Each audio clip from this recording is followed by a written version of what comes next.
Halo teman-teman semuanya, apa kabar? Pada kesempatan ini, saya dan teman-teman saya akan memaparkan materi tentang kelompok dan pengambilan keputusan.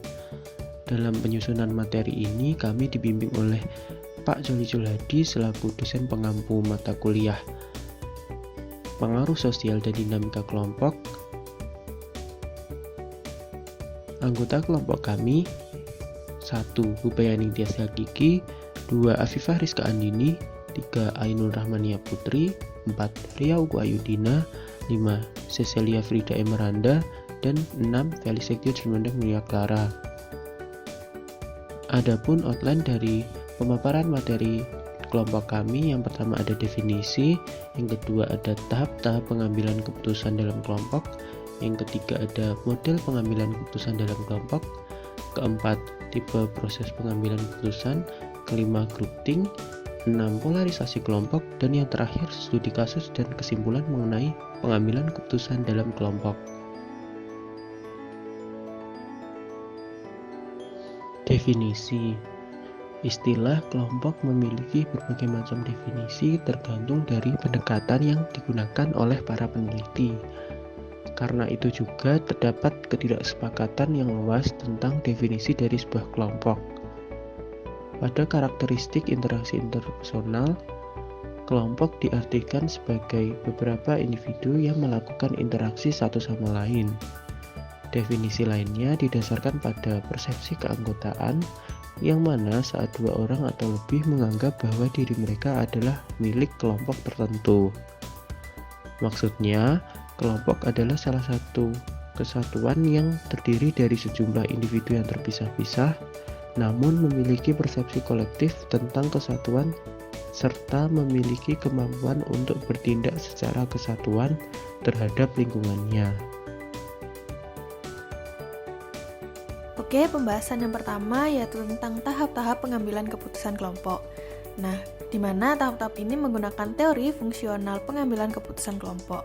Teori ini sendiri merupakan teori yang dicetuskan oleh Dennis Goran dan Randy Hirokawa, yaitu sebuah teori yang menunjukkan bahwa pengambilan keputusan kelompok lebih cenderung menggunakan prosedur kelompok dengan meningkatkan cara mereka mengumpulkan, menganalisis, dan menimbang informasi. Nah, ini ada bentuk skema atau alur dalam pengambilan keputusan dalam teori fungsional ini. Nah, bisa diamati sebentar. Nah, kita bahas satu persatu yuk tahapannya. Nah, dalam teori ini terdapat 4 tahap yang harus dilalui oleh kelompok untuk memperoleh keputusan sebagai tujuan akhir mereka.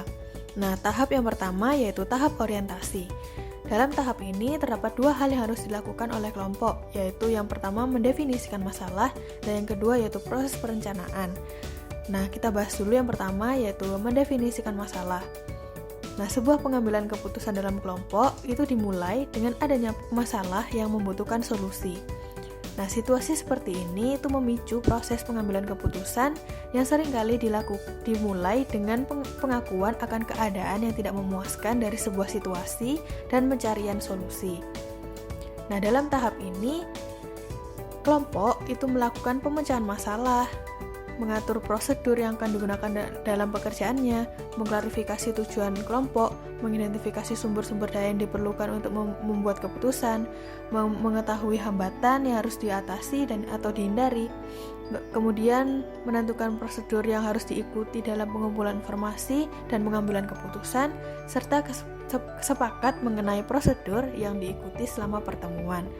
Nah, semua rencana ini itu merupakan denah urutan operasi yang harus dilaksanakan sehingga dapat terstruktur secara efektif. Nah, kelompok pada fase akhir fase ini harus memahami tujuan, prosedur, dan tugas-tugas yang akan dilakukan. Nah, hasil dari periode ini adalah pengembangan model mental bersama, yaitu suatu skema kognitif yang mengatur informasi deklaratif dan prosedur berkaitan dengan masalah dan kelompok yang dipegang bersama oleh anggota kelompok. Dalam periode ini, kelompok akan membahas strategi kinerja yang akan mereka lakukan, yang mana proses ini akan mendorong kelompok menjadi lebih produktif sebelum mengerjakan tugas yang memerlukan koordinasi antar anggota. Namun biasanya, kelompok tidak menggunakan waktu periode ini dengan tepat, di mana kelompok terlalu tergesa-gesa melalui proses ini. Biasanya, ketika kelompok diberi tugas, kecenderungan pertama mereka adalah melakukan tugas mereka daripada mempertimbangkan masalah-masalah yang berkaitan dengan proses. Bahkan ketika diminta untuk merencanakan, kelompok percaya bahwa kegiatan perencanaan itu kurang penting daripada kegiatan tugas yang sebenarnya. Padahal perencanaan itu sangat penting, sehingga di beberapa kasus hal itu merupakan pembeda suksesnya suatu kelompok dengan kelompok lain. Nah, setelah kelompok melalui tahap pertama, yaitu tahap orientasi, maka selanjutnya kelompok akan melalui tahap kedua, yaitu tahap pembahasan atau diskusi. Nah, tahap ini merupakan tahap yang penting atau bisa dikatakan sebagai jantung dari proses pengambilan keputusan. Karena dalam tahap ini, para anggota kelompok mengumpulkan dan memproses informasi yang diperlukan untuk mengambil keputusan. Nah, selain itu, para anggota juga menyampaikan saran, pendapat, membagikan informasi mengenai masalah, menyatakan persetujuan atau ketidaksetujuan, dan meminta lebih banyak informasi dan klarifikasi. Nah, dalam fase ini, kelompok akan mengalami puncak dari komunikasi. Nah, pendekatan pemrosesan informasi ini bertujuan untuk membuat keputusan yang baik dengan memperoleh informasi yang relevan dengan masalah dan memproses informasi secara menyeluruh, sehingga implikasinya jelas dipahami. Adapun 3 keuntungan dari pemrosesan informasi hasil diskusi ini, yaitu meningkatkan memori untuk informasi, yang kedua pertukaran informasi, dan yang ketiga memproses informasi dengan lebih menyeluruh. Yang pertama yaitu peningkatan memori informasi, di mana di sini terdapat memori kolektif dan transaktif. Nah, kita biasanya mendengar bahwa 2 kepala itu lebih baik daripada 1. Nah, hal itu sama dengan kelompok, karena kelompok memiliki memori yang unggul untuk mengingat informasi daripada individual. Nah, memori kolektif sendiri adalah cadangan informasi yang dipegang dalam ingatan dari 2 atau lebih anggota kelompok. Kelompok lebih bisa mengingat banyak daripada individu karena kelompok menggunakan lebih banyak kenangan yang membuat berbagai jenis informasi. Dan juga kelompok dapat memperoleh lebih banyak informasi daripada individu. Selain itu, juga terdapat memori transaktif di mana dalam banyak kasus, kelompok pengambilan keputusan itu dikelola oleh orang-orang yang memiliki pengalaman, latar belakang, pergaulan yang sangat berbeda, dan spesialis hingga taraf tertentu di bidang tertentu, sehingga masing-masing dapat memperoleh rangkaian informasi yang unik dan menyimpan informasi yang relevan dengan bidang keahlian mereka, sehingga ia dapat turut berkontribusi ke pembahasan. Setelah melalui tahap diskusi, kelompok akan sampai pada tahap keputusan, yaitu ketika kelompok sudah siap membuat keputusan, maka dilakukan dengan skema keputusan sosial. Skema keputusan sosial sendiri adalah metode grup untuk mengkombinasikan masukan anggota individu dalam keputusan kelompok tunggal.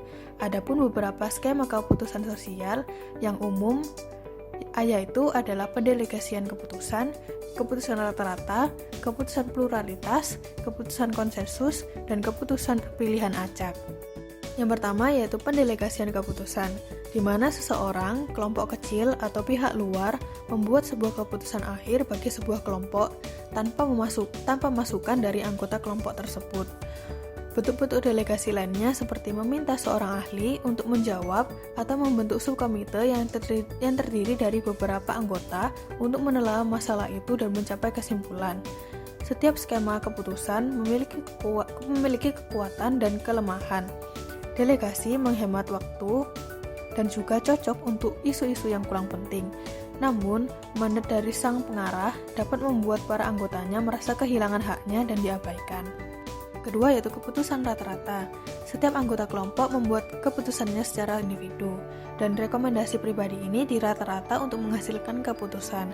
Keputusan semacam ini tidak selalu menuntut interaksi apapun di antara anggota. Misalnya, pemilihan untuk memilih di antara 5 calon pekerja yang akan dibuka. Setiap anggota dapat membentuk peringkat untuk kandidat dari 1 sampai 5, dan kelompok kemudian dapat rata-rata peringkat ini. Ketika kelompok rata-rata memasukkan anggota individu, semua pendapat anggota kelompok dipertimbangkan, dan prosedur ini seringkali menghapuskan kesalahan atau opini ekstrim. Tetapi, sekelompok orang yang hanya rata-rata tanpa diskusi dapat membuat keputusan sewenang-wenang yang tidak memuaskan siapapun di antara para anggota kelompok, yang semuanya pada akhirnya mungkin merasa tidak bertanggung jawab untuk mengimplementasikan keputusan itu. Kemudian yang ketiga yaitu keputusan pluralitas. Para anggota mengungkapkan preferensi individu mereka dengan memilih baik secara publik maupun secara rahasia. Nah, ketika para peneliti membandingkan aturan keputusan ini, pluralitas adalah yang paling konsisten dalam menghasilkan keputusan yang lebih tinggi dan yang paling sedikit melibatkan upaya dari anggota kelompok individu. Tetapi, pluralitas sendiri memiliki keterbatasan. Ketika pemungutan suara ditutup, beberapa anggota kelompok mungkin merasa terasing dan dikalahkan. Akibatnya, mereka menjadi tidak puas dengan keanggotaannya dan lebih kecil kemungkinan memberikan dukungan kepada keputusan tersebut. Selain itu, jika pemungutan suara dilakukan di hadapan umum, orang-orang mungkin mengikuti pendapat yang telah dinyatakan sebelumnya dan tidak menyatakan pandangannya sendiri. Nah, yang keempat yaitu keputusan dengan suara bulat atau konsensus, di mana kelompok akan membahas masalah sampai mencapai kesepakatan bulat tanpa suara. Seperti contohnya yaitu keputusan yang dibuat oleh para juri. Nah, beberapa kelompok menghindari kerugian dengan mengandalkan konsensus untuk membuat keputusan. Skema keputusan konsensus mencakup dan seringkali menuntut pada komitmen tingkat tinggi terhadap keputusan dan kelompok. Sayangnya, kelompok-kelompok mungkin tidak dapat mencapai konsensus tentang semua masalah. Konsensus sendiri membutuhkan banyak waktu dan jika terburu-buru maka strategi akan gagal. Kemudian yang kelima yaitu keputusan acak, di mana kelompok menyerahkan keputusan akhir mereka ke kesempatan. Contohnya seperti melempar koin. Kemudian tahap yang terakhir yaitu tahap implementasi. Nah, setelah keputusan dibuat, ada dua pekerjaan yang penting yang masih harus dilakukan. Yang pertama yaitu kelompok harus melakukan evaluasi keputusan yang telah dibuat. Nah, yang kedua yaitu berdasarkan hasil evaluasi, maka keputusan harus dilaksanakan oleh semua anggota kelompok. Yang pertama yaitu evaluasi keputusan. Nah, dalam evaluasi keputusan, penerapannya itu dipengaruhi oleh keadilan prosedural, yaitu evaluasi anggota kelompok terhadap keadilan dalam proses yang digunakan kelompok untuk membuat keputusan. Nah, kesediaan untuk mendukung keputusan tersebut bergantung pada faktor-faktor seperti apakah anggota merasa mengendalikan proses, keterlibatannya di dalamnya, dan juga evaluasi hasilnya sendiri. Jika anggota kelompok percaya bahwa prosedur yang digunakan untuk membuat keputusan adalah yang adil, maka mereka lebih mungkin untuk bertindak dalam mendukung atau pro kelompok. Nah, biasanya orang cenderung menganggap keputusan sebagai keputusan yang adil jika prosedur penentunya dilaksanakan, yaitu secara konsisten. Yang kedua yaitu tanpa kepentingan pribadi. Yang ketiga yaitu dengan dasar informasi yang akurat. Yang keempat, dengan kesempatan untuk mengoreksi keputusan. Yang kelima, dengan minat semua pihak yang bersangkutan. Dan yang keenam, mengikuti standar moral dan etika. Nah, yang terakhir yaitu mengikuti keputusan. Setelah melakukan evaluasi dan memperoleh keputusan akhir, maka keputusan harus dilaksanakan oleh semua anggota kelompok. Namun, jika semisal ada sebuah perubahan dalam keputusan dan keputusan yang baru telah dibuat, yang biasanya berdasarkan kesepakatan, maka harus diimplementasikan oleh semua anggota kelompok. Jika perubahan tidak memiliki efek yang diinginkan, maka proses akan diulangi ke tahap awal. Selanjutnya, kita akan membahas mengenai model keputusan kelompok. Nah, model keputusan kelompok adalah sebuah strategi atau aturan yang digunakan dalam sebuah kelompok untuk memilih satu alternatif dari berbagai alternatif yang ada yang diusulkan dan dibahas selama pertimbangan atau perembukan kelompok, baik yang diakui secara eksplisit maupun implisit. Nah, berikut adalah beberapa model keputusan kelompok yang umum digunakan. Yang pertama ada delegating decision, di mana dalam model ini keputusan untuk kelompok ditentukan atau dibuat oleh seorang individu, subkelompok ataupun pihak eksternal. Yang kedua ada averaging decision, di mana setiap anggota kelompok membuat keputusannya secara individu baik sebelum atau setelah diskusi kelompok, dan rekomendasi pribadi dari individu-individu tadi akan dirata-ratakan bersama untuk menghasilkan keputusan kelompok nominal. Selanjutnya ada plurality decision, di mana anggota mengekspresikan preferensi individu mereka dengan pemungutan suara atau voting, baik secara publik atau dengan pemungutan suara rahasia. Yang keempat ada unanimous decision, di mana keputusan kelompok diambil dengan membahas masalah hingga mencapai konsensus atau kesepakatan bersama tanpa pemungutan suara atau voting. Dan yang terakhir ada random decision, di mana kelompok menyerahkan keputusan akhir pada sebuah pertaruhan atau sebuah kebetulan, katakanlah dengan permainan dua mata koin. Tipe-tipe proses pengambilan keputusan dalam kelompok.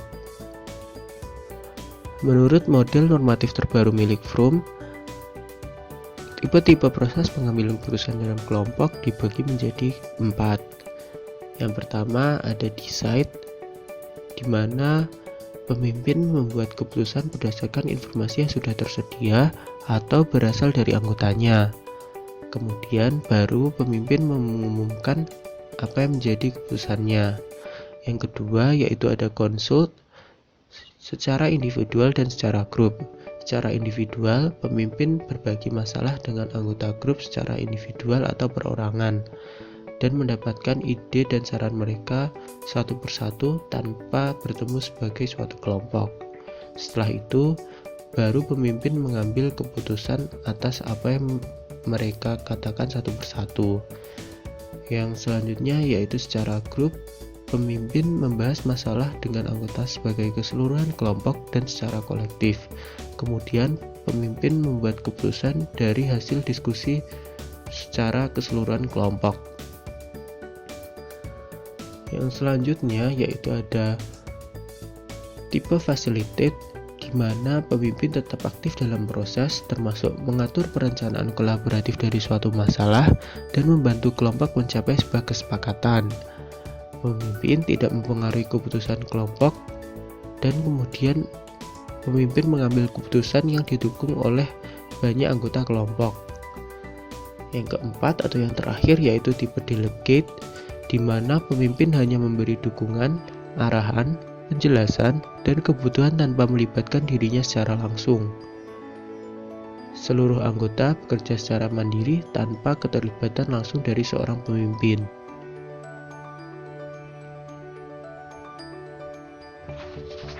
Selain itu, terdapat tipe-tipe proses pengambilan keputusan menurut ahli ilmu manajemen.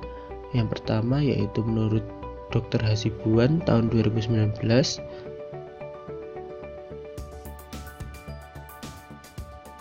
Selanjutnya menurut Terry tahun 1972.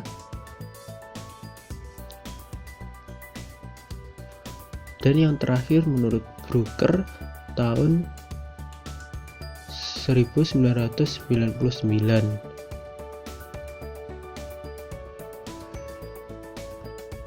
Selanjutnya ada groupthink. Yang pertama ada korban groupthink. Irving Janis penasaran bagaimana seseorang menghakimi suatu kesalahan meskipun adanya bias dan kesalahan dalam komunikasi di suatu kelompok. Hal itulah yang mungkin menyebabkan suatu kelompok gagal membuat keputusan. Janis juga meneliti dengan mencari kelompok lain yang membuat kesalahan serupa dalam penilaian, dan ia menemukan banyak yang memenuhi syarat. Contoh, perwira angkatan laut senior yang mengabaikan peringatan berulang kali tentang niat agresif Jepang terkait Pearl Harbor dan mengambil beberapa langkah untuk mempertahankannya. Yang kedua ada gejala groupthink. Nah, macam-macam gejala groupthink ada 3. Yang pertama, penaksiran grup yang terlalu tinggi. Yang kedua, membuat keputusan melalui rasionalisasi. Dan yang ketiga, tekanan menuju keseragaman. Nah, ada penyebab dari groupthink juga loh. Yang pertama, ada studi arsip Janis. Yang kedua, kohesi dan pemikiran kelompok. Yang ketiga, konteks situasi provokatif. Dan yang terakhir, kesalahan struktural kelompok. Kemunculan groupthink. Karena kerumitan model dari groupthink, beberapa pengujian dari seluruh model telah dilakukan. Para peneliti juga telah berusaha untuk meniru temuan Janice melalui studi kasus arsip dari kelompok, sejarah, dan politik lainnya. Mereka juga telah memeriksa aspek-aspek tertentu dari teori tersebut, seperti dampak kohesi dan tekanan pada kelompok pembuat keputusan, untuk menentukan apakah asumsi utamanya bertahan di bawah pengawasan empiris. Model alternatif groupthink. Model alternatif groupthink dibagi menjadi dua. Yang pertama, kelompok teori sentrisme.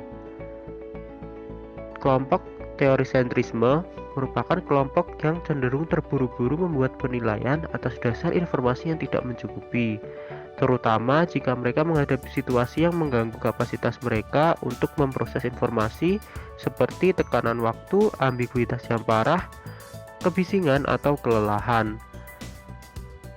Yang kedua yaitu identitas sosial dan model ubiquity Robert Baron.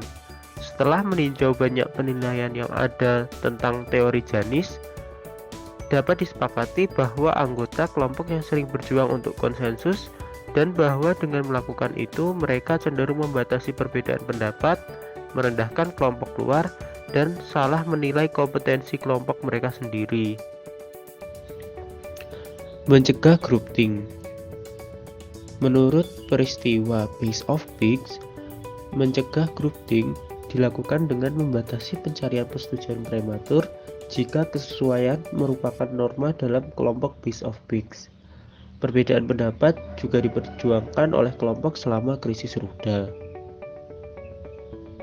Citra Janice sebagai pembuat keputusan yang enggan tidak cukup cocok dengan anggota komite eksekutif.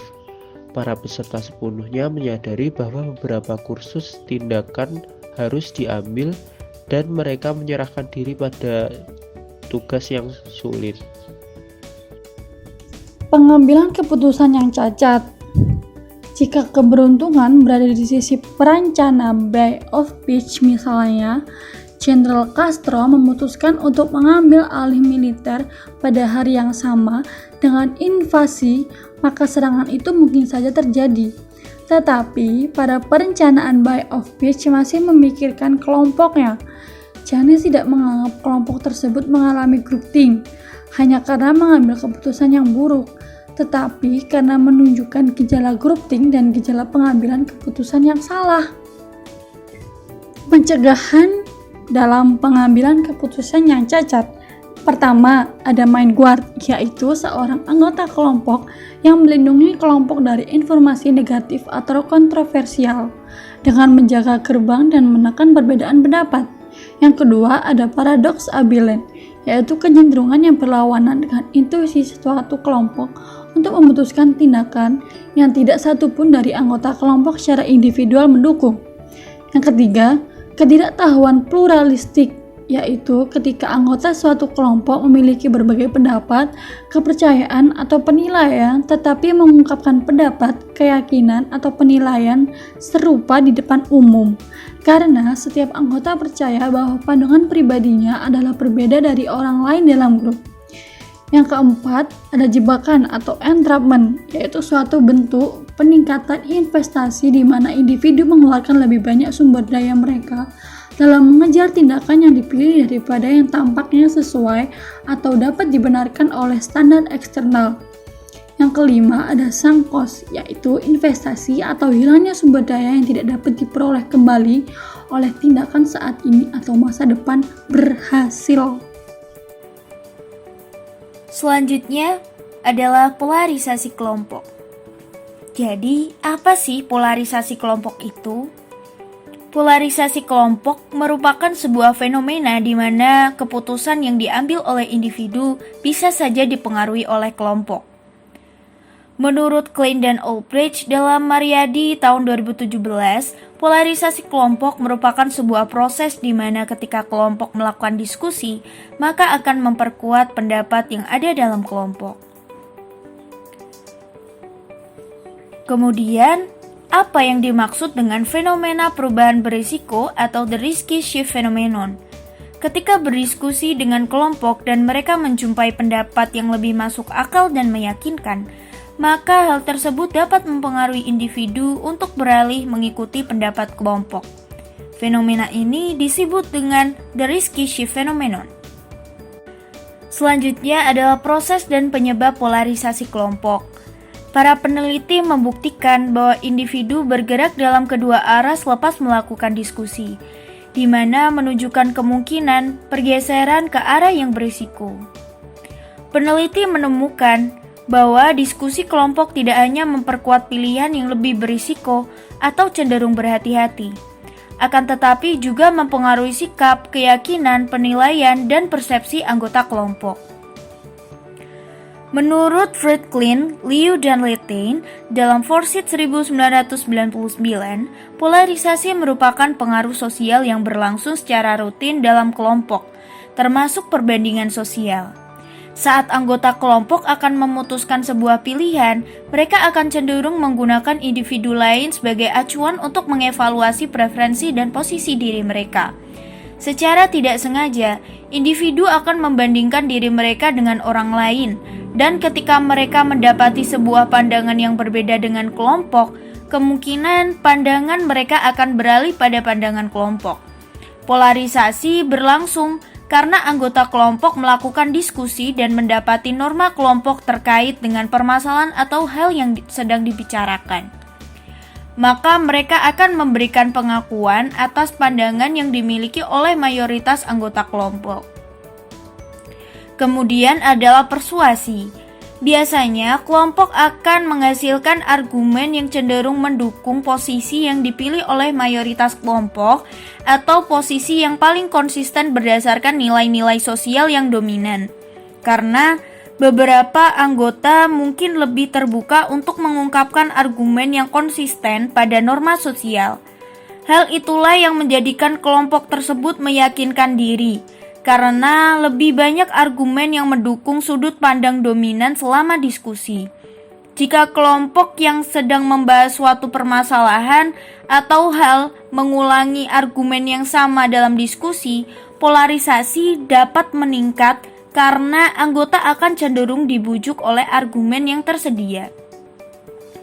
Kemudian identitas sosial. Dalam teori dijelaskan bahwa individu tidak dibujuk oleh isi argumen individu yang lain, akan tetapi oleh konsensus pendapat. Apabila melakukan diskusi, anggota menjadi yakin bahwa anggota prototipe kelompok memiliki sikap yang lebih ekstrim atau kuat dalam masalah tersebut. Mereka mengidentifikasi dan kelompok akan bergeser ke arah itu. Pergeseran tersebut yang menjadikan variasi pendapat dalam kelompok menurun, karena anggota menyatu pada apa yang mereka anggap sebagai pendapat prototipe anggota kelompok. Konsep prototipe ini juga dapat bergeser ke arah yang lebih kuat untuk membedakan antara grup satu dengan grup lain, seperti halnya in-group dan out-group. Misalnya saat anggota kelompok menyadari bahwa kelompok lain telah mengambil posisi berisiko pada suatu masalah.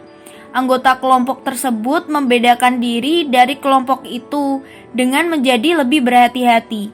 Ketika kelompok mengetahui kelompok lain berhati-hati, maka kelompok bergeser ke arah berisiko. Polarisasi juga dapat terjadi karena kemungkinan orang akan menanggapi secara positif argumen yang ditawarkan oleh anggota in-group daripada anggota out-group.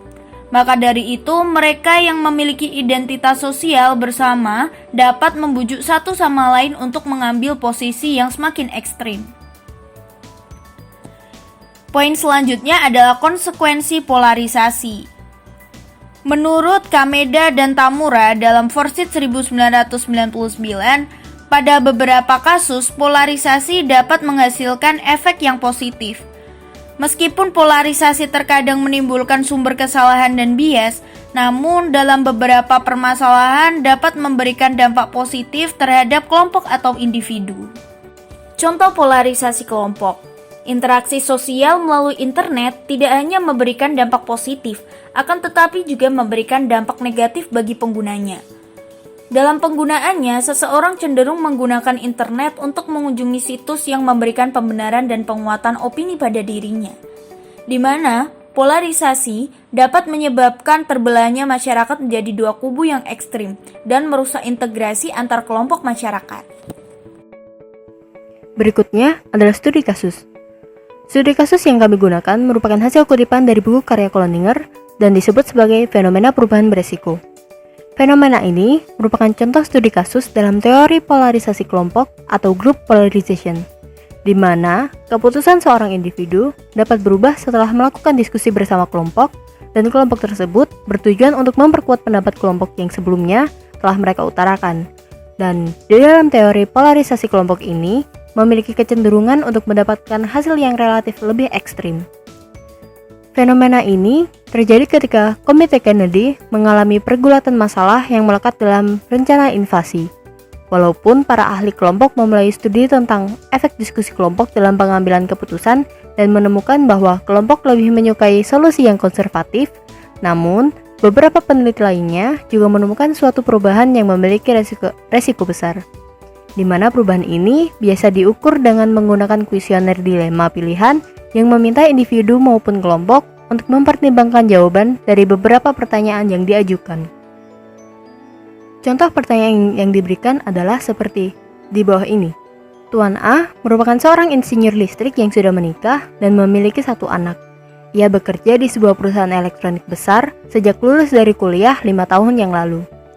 Ia merasa yakin untuk bekerja seumur hidup dengan gaji yang sederhana namun memadai itu, dan juga tunjangan pensiun liberal setelah ia pensiun nanti. Di sisi lain, ia menyadari bahwa sangat kecil kemungkinan untuk gajinya meningkat sebelum ia pensiun. Dan pada saat Tuan A menghadiri sebuah konvensi, Tuan A ditawari pekerjaan di sebuah perusahaan kecil yang baru didirikan sehingga masa depan dari perusahaan tersebut tidaklah pasti. Pekerjaan baru tersebut ditawarkan dengan iming-iming akan memberi bayaran lebih jika saja perusahaan berhasil keluar dalam persaingannya dengan perusahaan-perusahaan yang lebih besar.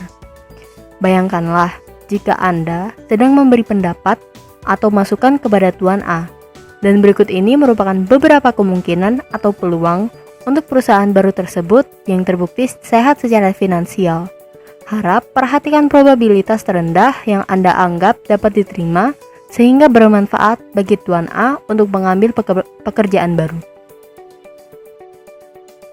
Kemudian, dari soal cerita yang telah diberikan, baik individu maupun kelompok akan diminta untuk memilih pilihan yang telah diberikan.